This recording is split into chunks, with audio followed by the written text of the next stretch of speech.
kiddies, we have a special surprise for you today. We have Buford Elementary School doing their play called Rumplestiltskin for Readers Theater in our Summer Academy. Let's give them a big hand. Funny how one innocent remark can turn an entire town upside down. Dirty person trapped in a tower causes 2 deaths and almost gets a child sold to goblins. It all started the night of the annual Proud Papa's match. The competition, a test to see who is the biggest brother. When it comes to his children, had risen to adverse heights. Dougie Tucker and Jack Bragg were the 2 finalists. My Dolores sings better than Britney Spears. Well, Marianne can sing like a songbird and tap dance while she juggles. Dolores has invented a truth serum. Well, Marianne can make gold. At this last statement, everyone applauds. Unfortunately, at Jackie's name, this year's winner. The celebration spills out into the street, attracting the especially noisy and not so bright Lady Patsy, who just happens to be passing by. What is all the hoopla about? Did someone win the lottery? Even better.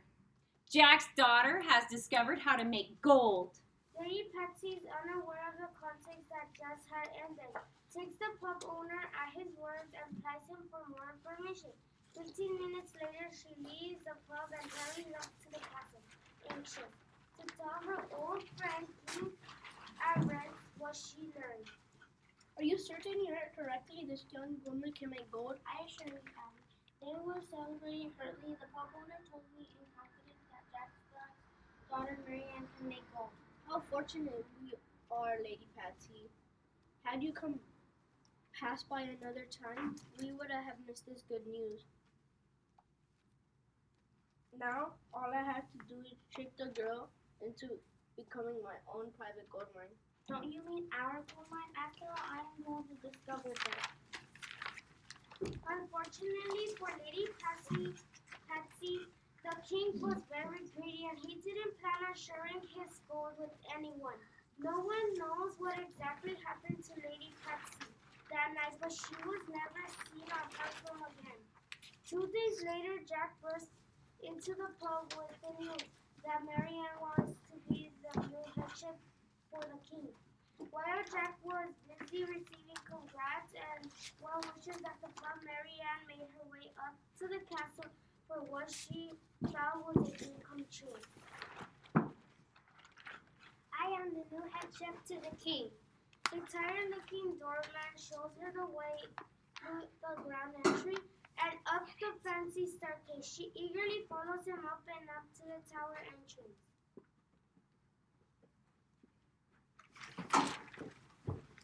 Come in, Marianne, have a seat.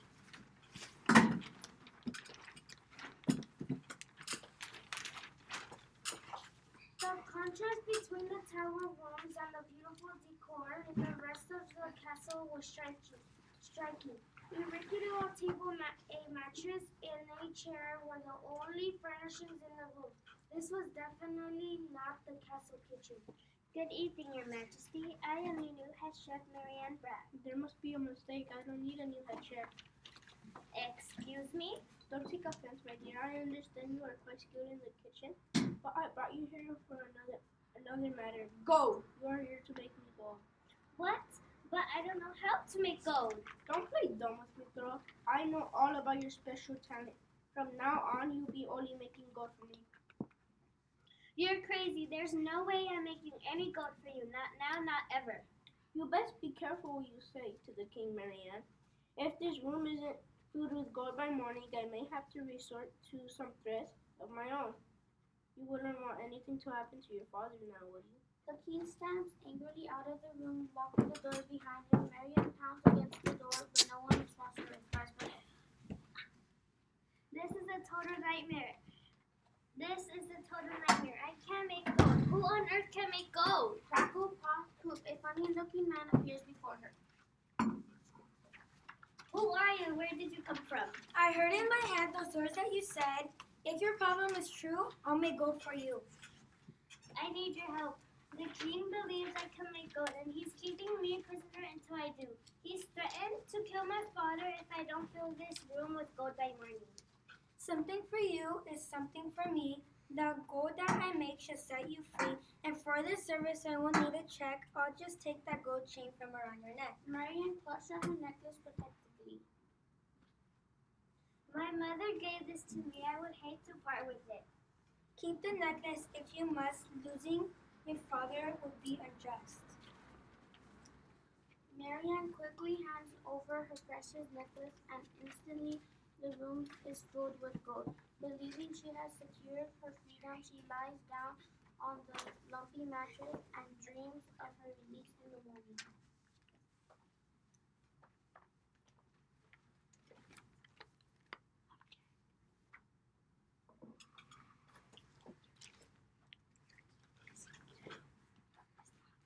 What a magnificent sight to behold. Look at my beautiful gold. Guards, take my gold down to the safe. Now that you have your gold, may I please go home? You're not going anywhere. I want more gold. But I fulfilled my part of the bargain. Now you have to let me go. Silly girl, I'll keep you here as long as I wish. Remember, every day you fill this room with gold is another day your father gets to live. Locked in the tower with the king new demands, Marianne calls out to the wizard for help.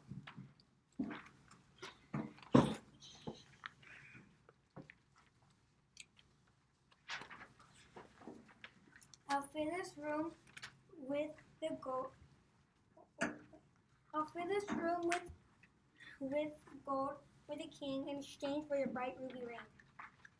After the wizard leaves, Marianne lies down and cries for her father, for she has nothing left to trade for gold. The next morning, as the guards are hauling out the last load of gold, she makes a desperate dash for the doors and freedom. Crash, bang, crack! She causes quite a scene in the hall as she fights against the guards. What's going on in here? What's going on? The noise attracts the attention of Prince Alan, King What's going on? Atlas. His evil stepfather has stolen the throne. Who is in the tower? Stand aside and let me in. The guards hold their ground, keeping the prince from the tower.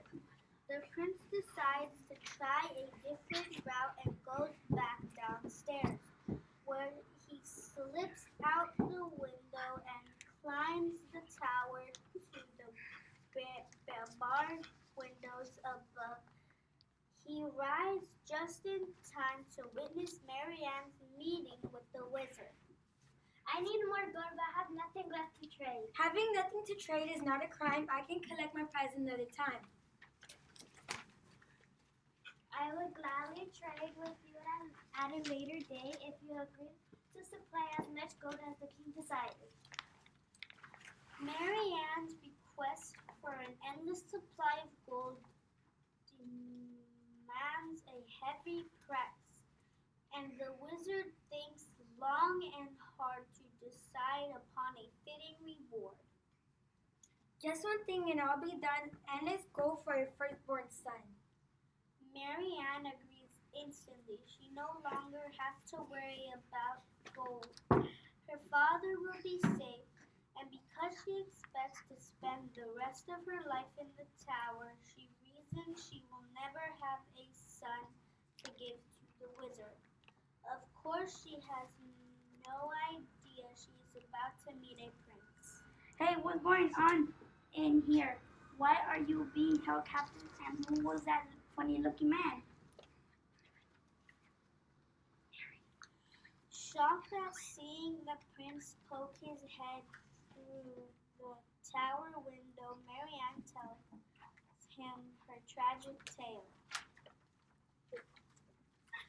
I know my stepfather was evil, but this time he has gone too far. I will see you another. I'll set you free, I promise. Noble as the prince's attentions are, all his attempts to help Marianne escape are foiled. And so Marianne remains a prisoner in the tower. Every night the wizard makes gold, every morning the guards carry it away. And every day the prince scales the castle walls to spend time with Marianne.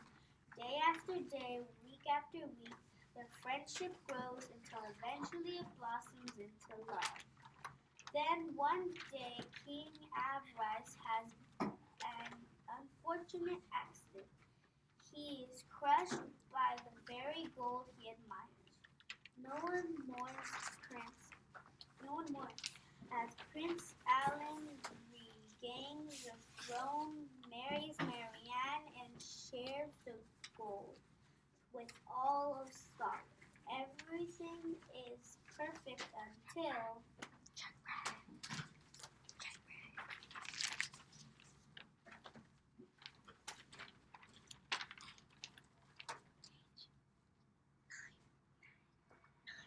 Hey, everyone, come see my grandson. Isn't he the cutest boy in all Scotland? I can't argue with you, Jack.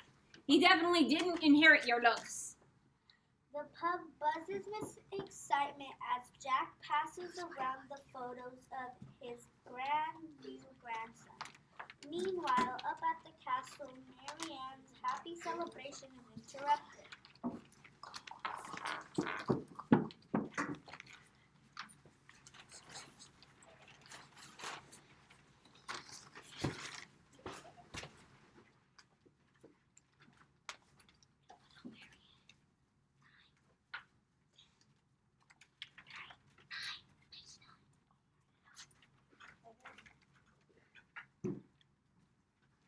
Hello, Marianne. You're looking fine. I've come to collect what's rightfully mine.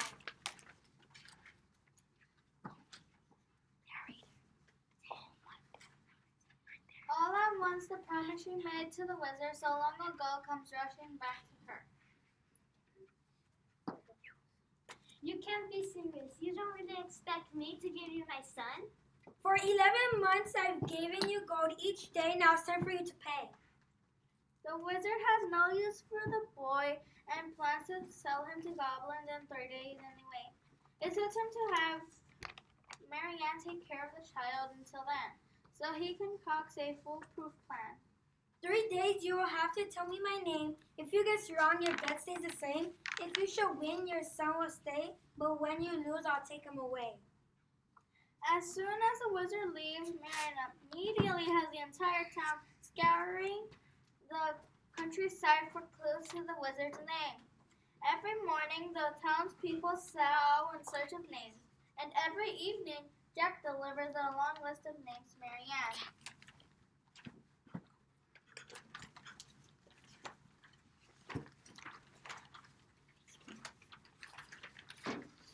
Anthony, Mark, Gerald, Marshall, and Sean.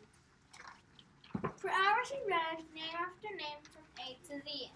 Nope, no, none of those could be my name. If you fail 3 times, your son I'll claim. The next night, Jack brings an even longer list of names.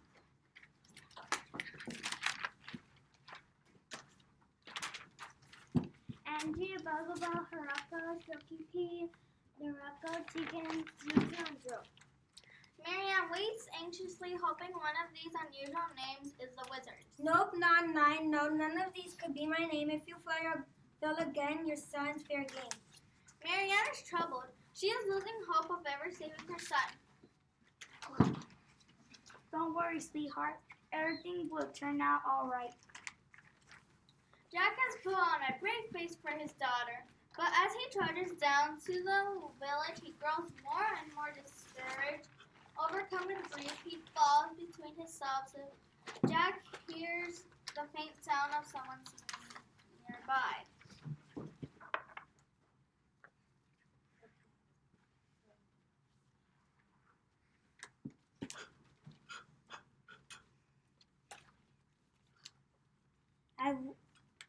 The baby's mine. I've won the game. Rumplestiltskin. Wait, no.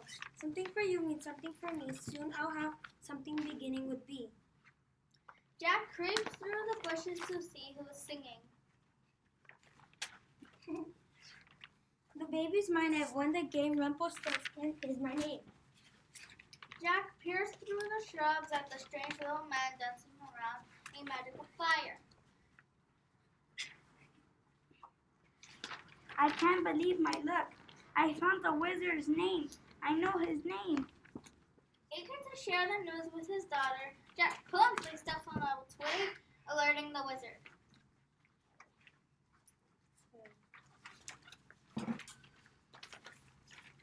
You may think you've won the game, but you won't tell anyone my name.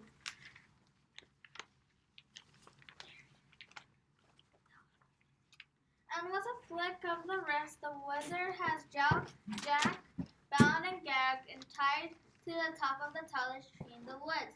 Powerless against the wizard's magic, Jack's only hope is that his friends will notice him missing, coincidentally at the exact moment at the Pleasant Pub.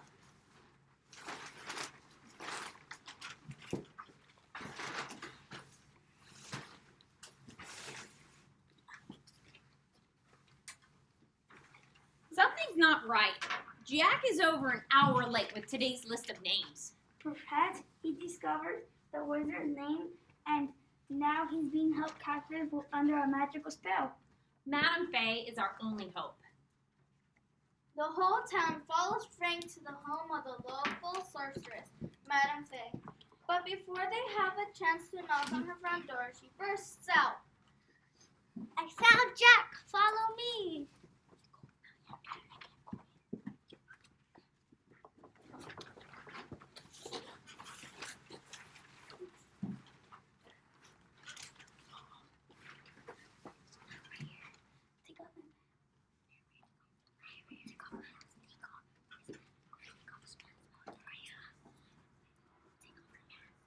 Madame Fay.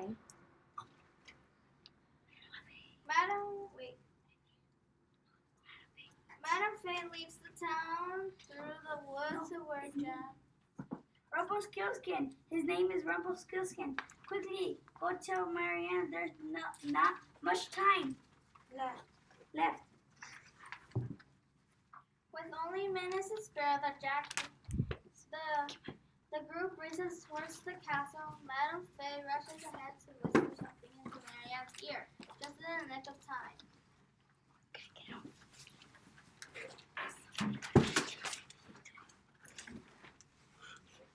And now we've come to the end of my game. Can you tell Marianne what is my name? Rumplestiltskin. What? How? Grr! Rumplestiltskin, Rumplestiltskin, Rumplestiltskin. Stop! Saying my name! Marianne dances around the room, holding her son close. Rumplestiltskin, Rumplestiltskin, Rumplestiltskin. Stop!